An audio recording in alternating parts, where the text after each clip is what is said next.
तीसरा अध्याय। अर्जुन उवाच। अर्जुन बोले, हे जनार्दन, यदि आपको कर्म की अपेक्षा ज्ञान श्रेष्ठ मान्य है, तो फिर हे केशव, मुझे भयंकर कर्म में क्यों लगाते हैं? आप मिले हुए से वचनों से मेरी बुद्धि को मानो मोहित कर रहे हैं। इसलिए उस एक बात को निश्चित करके कहिए जिससे मैं कल्याण को प्राप्त हो जाऊं। आप मिले हुए से वचनों से मेरी बुद्धि को मानो मोहित कर रहे हैं। इसलिए उस एक बात को निश्चित करके कहिए जिससे मैं कल्याण को प्राप्त हो जाऊं। श्री कृष्ण बोले, हे निष्पाप, इस श्लोक में दो प्रकार की निष्ठा मेरे द्वारा पहले कही गई है। उनमें से सांख्य योग की निष्ठा तो ज्ञान योग से और योगियों की निष्ठा कर्म योग से होती है। मनुष्य ना तो कर्मों का आरंभ किए बिना निष्कर्मता को यानी योग निष्ठा को प्राप्त होता है और ना कर्मों के केवल त्याग मात्र से सिद्धि यानी सांख्य निष्ठा को ही प्राप्त होता है। निसंदेह कोई भी मनुष्य किसी भी काल में क्षण मात्र भी बिना कर्म किए नहीं रहता, क्योंकि सारा मनुष्य समुदाय प्रकृति जनित गुणों द्वारा परवश हुआ कर्म करने के लिए बाध्य किया जाता है। जो मूढ़बुद्धि मनुष्य समस्त इंद्रियों को हठ पूर्वक ऊपर से रोककर मन से उन इंद्रियों के विषयों का चिंतन करता रहता है, वह मिथ्याचारी अर्थात दंभी कहा जाता है। किंतु हे अर्जुन, जो पुरुष मन से इंद्रियों को वश में करके अनासक्त हुआ समस्त इंद्रियों द्वारा कर्म योग का आचरण करता है, वही श्रेष्ठ है। तू शास्त्र विहित कर्तव्य कर्म कर, क्योंकि कर्म ना तो करने की अपेक्षा कर्म करना श्रेष्ठ है, तथा कर्म ना करने से तेरा शरीर निर्वाह भी नहीं सिद्ध होगा। यज्ञ के निमित्त किए जाने वाले कर्मों से अतिरिक्त दूसरे कर्मों में लगा हुआ ही यह मनुष्य समुदाय कर्मों से बंधता है।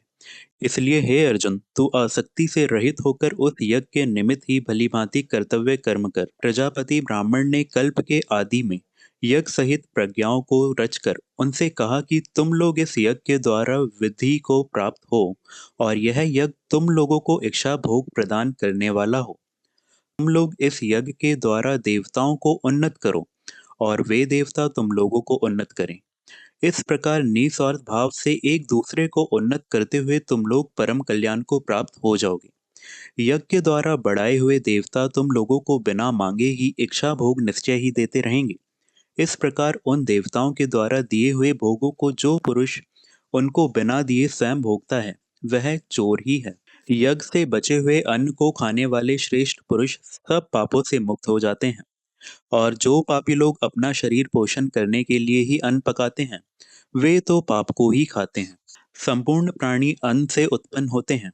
अन्न की उत्पत्ति वृष्टि से होती है, वृष्टि यज्ञ से होती है और यज्ञ विहित कर्मों से उत्पन्न होने वाला है। कर्म समुदाय को तू वेद से उत्पन्न और वेदों को अविनाशी परमात्मा से उत्पन्न हुआ जान। इससे सिद्ध होता है कि सर्वव्यापी परम अक्षर परमात्मा सदा ही यज्ञ में प्रतिष्ठित है। हे पार्थ, जो पुरुष इस लोक में इस प्रकार परंपरा से प्रचलित सृष्टि के उस महापुरुष का इस विश्व में ना तो कर्म करने से कोई प्रयोजन रहता है और ना कर्मों के ना करने से ही कोई प्रयोजन रहता है, तथा संपूर्ण प्राणियों में भी इसका किंचन मात्र भी स्वार्थ का संबंध नहीं रहता। इसलिए तो निरंतर आसक्ति से रहित होकर सदा कर्तव्य कर्मों को भली भांति करता रहे, क्योंकि आसक्ति से रहित होकर कर्म करता हुआ मनुष्य परमात्मा को प्राप्त हो जाता है। जनक आदि ज्ञानी जन भी आसक्ति रहित कर्म द्वारा ही परम सिद्धि को प्राप्त हुए थे। इसलिए तथा लोक संग्रह को देखते हुए भी तू कर्म करने को ही योग्य है, अर्थात तुझे कर्म करना ही उचित है। श्रेष्ठ पुरुष जो जो आचरण करता है, अन्य पुरुष भी वैसा वैसा ही आचरण करते हैं। वह जो कुछ प्रमाण कर देता है, समस्त मनुष्य समुदाय उसी के अनुसार बरतने लग जाता है। हे अर्जुन, मुझे इन तीनों लोकों में ना तो कुछ कर्तव्य है और ना कोई भी प्राप्त करने योग्य वस्तु अप्राप्त है, तो भी मैं कर्म में ही बरतता हूँ। क्योंकि हे पार्थ, यदि कदाचित मैं सावधान होकर कर्मों में ना बरतूं, तो बड़ी हानि हो जाए। क्योंकि मनुष्य सब प्रकार से मेरे ही मार्ग का अनुसरण करते हैं। इसलिए यदि मैं कर्म ना करूं, तो ये सब मनुष्य नष्ट भ्रष्ट हो जाए तथा इस समस्त प्रजा को नष्ट करने वाला बनूं। हे भारत, कर्म में आसक्त हुए अज्ञानी जन जिस प्रकार कर्म करते हैं, आसक्ति रहित विद्वान भी लोक संग्रह करना चाहता हुआ उसी प्रकार कर्म करे। परमात्मा के स्वरूप में अटल स्थित हुए ज्ञानी पुरुष को चाहिए कि वह शास्त्र विहित कर्मों में आसक्ति वाले अज्ञानियों की बुद्धि में भ्रम अर्थात कर्मों में अश्रद्धा उत्पन्न ना करे, किंतु स्वयं शास्त्र विहित समस्त कर्म भली भांति करता हुआ उनसे भी वैसे ही कर्म करवाए। वास्तव में संपूर्ण कर्म सब प्रकार से प्रकृति के गुणों द्वारा किए जाते हैं, तो भी जिसका अंतःकरण अहंकार से मोहित हो रहा है, ऐसा अज्ञानी मैं करता हूँ ऐसा मानता है। परंतु हे महाबाहो, गुण विभाग और कर्म विभाग के तत्व को जानने वाला ज्ञान योगी संपूर्ण गुण ही गुणों में बरतते हैं। परंतु हे महाबाहो, गुण विभाग और कर्म विभाग के तत्व को जानने वाला ज्ञान योगी संपूर्ण गुण ही गुणों में बरत रहे हैं, ऐसा समझकर उनमें आसक्त नहीं होता। प्रकृति के गुणों से अत्यंत मोहित हुए मनुष्य गुणों में और कर्मों में आसक्त रहते हैं। उन पूर्णतया ना समझने वाले मंदबुद्धि अज्ञानियों को पूर्णतया जानने वाला ज्ञानी विचलित ना करे। मुझ अंतर्यामी परमात्मा में लगे हुए चित्त द्वारा संपूर्ण कर्मों को मुझ में अर्पण करके आशा रहित, ममता रहित और संताप रहित होकर युद्ध कर। जो कोई मनुष्य दृष्टि रूप से रहित और श्रद्धा युक्त होकर मेरे इस मत का सदा अनुसरण करते हैं, वे भी संपूर्ण कर्मों से छूट जाते हैं। परंतु जो मनुष्य मुझ में दोषारोपण करते हुए मेरे इस मत के अनुसार नहीं चलते हैं, उन मूर्खों को तू संपूर्ण ज्ञानों में मोहित और नष्ट हुए ही समझ। सभी प्राणी प्रकृति को प्राप्त होते हैं, अर्थात अपने स्वभाव के परवश हुए कर्म करते हैं। ज्ञानवान भी अपनी प्रकृति के अनुसार चेष्टा करता है, फिर इसमें किसी का हट क्या करेगा। इंद्रियां इंद्रियों के अर्थ में अर्थात प्रत्येक इंद्रियों के विषय में राग और द्वेष छिपे हुए स्थित हैं।